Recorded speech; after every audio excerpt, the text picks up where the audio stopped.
ऐतिहासिक, शैक्षणिक, साहित्य व संस्कृतीची जोड म्हणजे स्मार्ट पुणेकर न्यूज. भारतातील लोकशाही व्यवस्थेमुळे व बँकांच्या राष्ट्रीयकृत धोरणांमुळे भारत आज विकसनशील देशांपैकी एक आहे. मात्र स्वातंत्र्यावेळी देशातील साक्षरतेचे प्रमाण खूप कमी होते. कालांतराने राजीव गांधी यांच्या काळात देशात रोजगारपूरक शिक्षण व्यवस्था व संगणक व इंटरनेट क्रांती झाली आणि डिजिटल इंडियाची पायाभरणी झाली. यातून आपल्याला दिसून येते की देशात महिला आणि तरुणांना स्वातंत्र्य दिले तर ते कर्तृत्व सिद्ध करतात, असे मत काँग्रेसचे ज्येष्ठ प्रवक्ते गोपालदादा तिवारी यांनी व्यक्त केले. शेतकऱ्यांच्या मुलांना मोफत संगणक आणि सॉफ्टवेअर कौशल्य प्रशिक्षण देणाऱ्या NMD प्रायव्हेट लिमिटेड आणि NMD इन्फोटेकच्या 8व्या वर्धापनदिनी ते बोलत होते. यावेळी आमदार विक्रमसिंह पाचपुते, राष्ट्रवादी काँग्रेसच्या प्रवक्त्या रुपाली ठोंबरे पाटील, श्रॉफ ग्रुपचे मॅनेजिंग डायरेक्टर आणि चेअरमन JP श्रॉफ, वरिष्ठ पोलीस अधिकारी PI वाघमारे, NMD ग्रुपचे संस्थापक नवनाथ मोहन दरेकर, प्रशांत दरेकर आदी उपस्थित होते. याप्रसंगी यशस्वी विद्यार्थ्यांना विविध पुरस्कारांनी सन्मानित करण्यात आले. कार्यक्रमाचे सूत्रसंचालन प्रतिभा पाटील यांनी केले. पहिले तर 2 दिवसावर आहे गणेश चतुर्थी. सो पुणेकरांना गणेश चतुर्थीच्या खूप साऱ्या शुभेच्छा. आणि त्याच निमित्तानं आज पुण्यात यायला मिळालं. सो मला असं वाटतं नवनाथजींचं कौतुक करावं असं वाटतंय, कारण 8 वर्ष झालेत त्यांच्या या NMD ला आणि ह्याच निमित्तानं मला इथे येता आलं. त्यांनी मला इन्व्हाइट केलं, याबद्दल थँक्यू सो मच. 8 वर्षाची त्यांची ही ॲनिव्हर्सरी आज कंप्लीट झाली. ते खूप अवॉर्ड्स मिळणार आहेत, खूप सारे स्टुडंट्स आहेत. त्यांची जी IT कंपनी आहे त्याला 8 वर्ष झालेली आहेत. सो त्यांचं खूप अभिनंदन आणि कौतुक. एक मराठी पुरुष म्हणजे मराठी माणूस इतका कमी वयामध्ये मोठी काय म्हणजे कौतुक आणि फक्त कौतुक. काय बोलणार म्हणजे किती गर्वाची गोष्ट आहे बघा ना.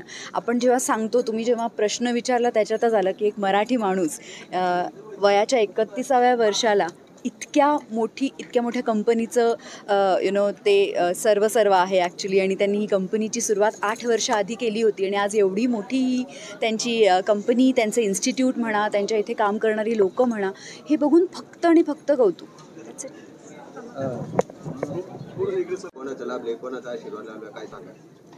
आता मी एक शेतकरी कुटुंबातला आहे. लहानपणापासूनच मी घरच्यांचं सगळं स्ट्रगल पाहत होतो आणि एक मनाशी जिद्द होती की काहीतरी करून दाखवायचं. आणि त्याच्यामुळे पुण्यात आलो. एक क्रिकेटर व्हायचं स्वप्न होतं, पण बॉल लागल्यामुळे ते झालं नाही पूर्ण कंप्लीट. त्याच्यामुळे मी समाजाला काय कॉन्ट्रीब्यूट करू शकतो ह्याच्यासाठी मी इंजिनिअरिंग करून जॉब केला. आणि घरचे बोलत होते की तुम्ही जॉब करा, पण त्यांना बोललो की नाही मला बिझनेस करायचा आहे. तर ते बोलले की नाही, हे मराठी माणूस बिझनेस करत नाही आहे. तर त्यावेळेस मी सुरुवात केली की घरच्यांना पण खुश केलं आणि मी माझं स्वप्न होतं ते पण पूर्ण करण्यासाठी हार्डवर्क केलं. जिद्द आणि चिकाटी माझ्या अंगी होती. म्हणून 2017 साली जे छोटंसं रोपटं लावलं होतं ते आता कुठंतरी मोठा वटवृक्ष झालेला आहे. तर हे पाहून मला खूप अभिमान वाटतो. पण हे यश माझं एकट्याचं नसून माझ्या एंटायर टीमचं आहे. त्यांनी हे वटवृक्ष मोठं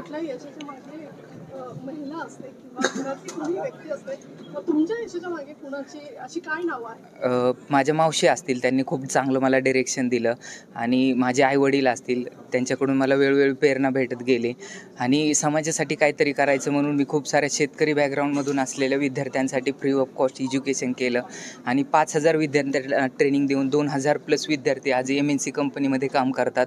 आणि ज्यावेळेस त्यांच्या पालकांचा फोन येतो त्यावेळेस ते बोलतात की आज मी हे जे सक्सेस भेटतं आहे माझ्या मुलाला, तर ते सगळं तुमच्यामुळे भेटतं आहे. तर हे सांगायला मला काहीतरी आनंद वाटतं आहे. तर हे जे मोटिवेशन आहे ते मला खूप प्रेरणादायी देते. म्हणजे मी ज्या एका परिस्थितीतून आलेलो आहे आणि आज ज्या परिस्थितीतून मी माझं एक विश्व निर्माण केलेलं आहे आणि पुढे जाऊन असे खूप सारे मी परिक्रम करेल. आणि AI, मशीन लर्निंग, आर्टिफिशियल इंटेलिजन्समध्ये आपल्या भारतासाठी म्हणजे सुप्रीम पॉवर होण्यासाठी कसं कॉन्ट्रीब्यूट करू शकतो ह्याच्याकडे माझं लक्ष असेल. नवीन येणाऱ्या व्यावसायिकांना काय सांगाल, मराठी व्यावसायिकांना?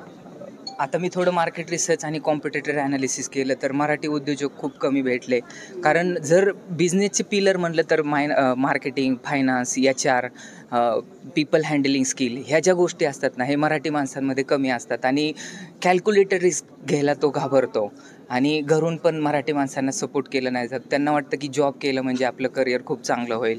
पण जॉबच्या मागे न लागता तरुण युवकांनी उद्योजकात जर आलं तर आपल्यामुळे 50 ते 100 लोकांचं घर चालू शकतं. आणि जास्तीत जास्त रोजगार आपण कसा निर्माण करू शकतो ह्यावरती जर लक्ष दिलं तर खरंच आपल्या भारत देशाची खूप प्रगती होऊ शकते. सांगत थँक्यू सो होता मच.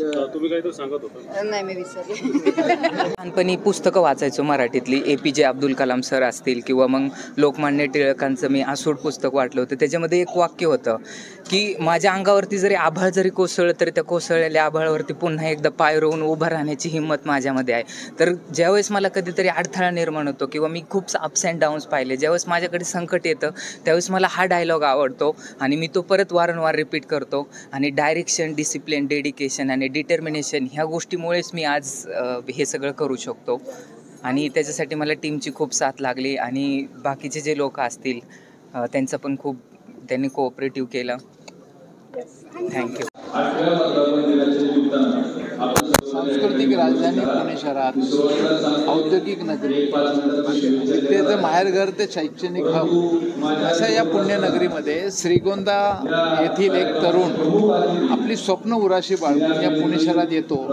डिजिटल तंत्रज्ञान आत्मसात करतो आणि त्या माध्यमातून एक संस्था उभी करतो. आणि आजचं युग जे आहे ते स्वर्गीय राजीव गांधी यांनी जे मोबाईल इंटरनेट क्रांती जी भारतात घडवली त्याच्यामुळे अनेक जणांना कर्तबगारीचा मोठा वाव त्या ठिकाणी मिळालेला आहे.